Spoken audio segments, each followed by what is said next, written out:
I think entrepreneurship is vital for Jamaican artists because a lot of artists over the years have been taken advantage of because they don't understand the business aspect of their creative process.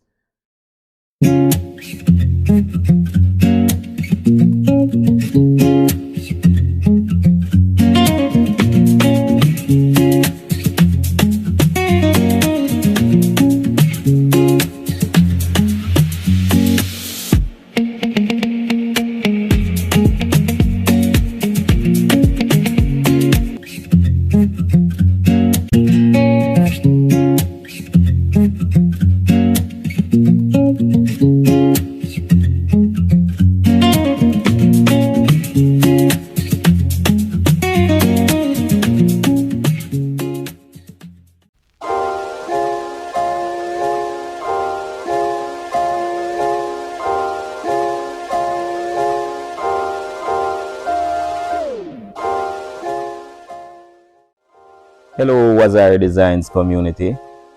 Today we'll be looking at the entrepreneur in the artist studio and just thinking about that word entrepreneur. What is an entrepreneur? To me, an entrepreneur is somebody who has the ability to creatively solve a problem. I look at business from that standpoint. Business is basically identifying problems and making solutions for those problems. And once you solve somebody's problems, you're going to be in business and business is going to be good. As long as you can effectually solve a problem, you can effectively address an issue somebody is having, and you can do it with great customer service and having a good rapport with your customers.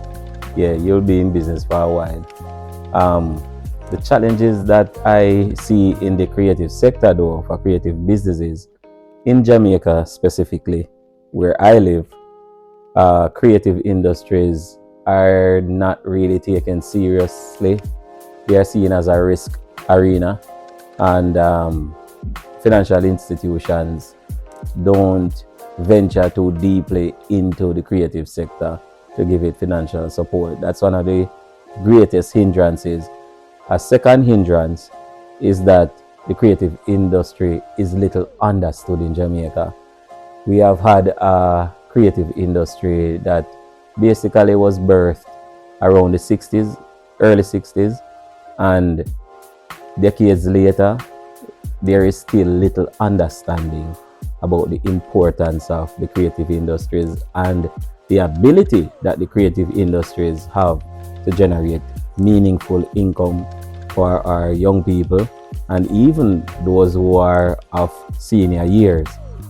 So that's one of the other major challenges, a lack of public awareness in terms of the importance of this sector. So we are going to be looking some more at this whole issue of entrepreneurship and the artist studio. So finding balance between business and creativity, if I'm going to be very, very honest, that has been a challenge for me because as a designer, as a creative, I tend to lean more to the creative aspects of my venture because that is my comfort zone, that's my wheelhouse. But it's very important to strike that balance. I believe creatives need to know their numbers. I believe that creatives are supposed to be able to pitch to investors, do a successful pitch deck, be able to cover their SWOT analysis, show the strengths, weaknesses, opportunities, and threats to their respective field of a creative industry. I believe that you're supposed to be able to identify your potential markets. It's not just going into the studio and winging it. I'm just going to make creative stuff. And when I was in college, I had a challenge. I had a serious challenge because I'm a very pragmatic person. I'm a pragmatic thinker. Yes, I'm a creative, but I'm a pragmatic thinker. And when I was in college, I was constantly being told, Wazari, you need to produce art for art's sake. And that did not make much sense because when I went to school, I saw a brochure, do you want to explore a career in the arts? Now, A career means that you're going to be undertaking a vocation with the aim of earning on a consistent basis from the vocation. That's what a career is. But now I want to look at how do you balance creativity and business. To be very, very candid, that's an area I'm still having some level of difficulty with because I tend to lean more to my creativity than my administrative or business acumen. I lean stronger to my creative side, but I see the importance of leaning more to the business aspect of the creative industries because it's very important for longevity purposes. You have to know your numbers. You can fail in business if you don't know how to structure your costing properly. You can be making things and you're not realizing profit because you didn't run the numbers properly. So you have to know your numbers. You have to know how to cost the end product. You have to have an idea of what your market is and what is your market profile. Who has a need for your products? And yes, I use the term products because art is a product. When I was in college, we were constantly being taught that we are supposed to just do art for art's sake, and art was overly romanticized. But in the real world, if you're going to have a career as an artist, a career is something sustainable and it is something that can provide a living for you.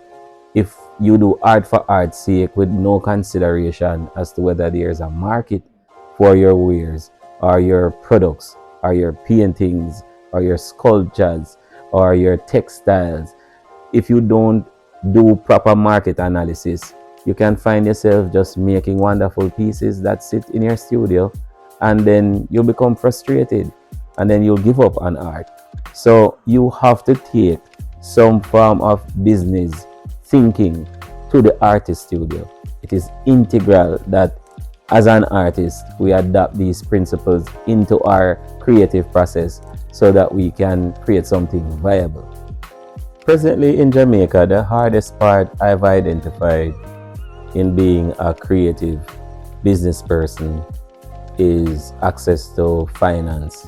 That's one of the biggest hindrances because people are unaware that the creative process usually requires specialized equipment, specialized supplies, and people might see a painting being sold for several $1,000s and they would say, wow, this is very expensive. But if one should take the time to find out the cost of paints, things of that nature, brushes, when you go to art shops and you see what quality brushes cost, then you'll have a better understanding of what a painting, the end result of a painting, why it is priced the way it is priced. So one of the hindrances is investment in the area in terms of proper finance. Banks and lending agencies see creative enterprises as a risk arena, so they are not inclined to invest heavily in this arena. And private investors in Jamaica, they are very difficult to find. So that's one of the major hindrances. And there's not any framework in terms of a proper art policy.